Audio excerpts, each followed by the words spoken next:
3 exerciții de deplasări din poziția de gardă, din poziția de six. Vom face joc de glezne. La un moment dat, la 10 secunde, vom ieși în pas mandată. În adversar. Joc de glezne, pas mandată. Întoarcem înapoi. Joc de glezne, pas mandată. Facem asta timp de 2 minute.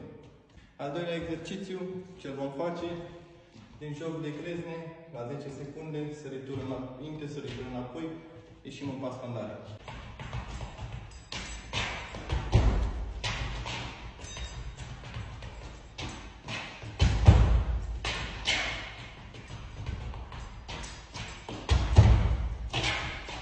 Apel exercițiul ăsta tot timp de 2 minute. Al treilea exercițiu, pentru că am învățat în clipul precedent paroada în quart, o să facem la fel.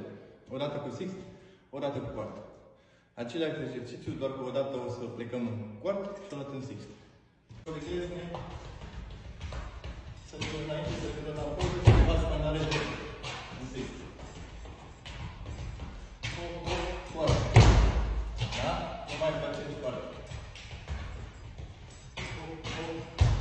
Six.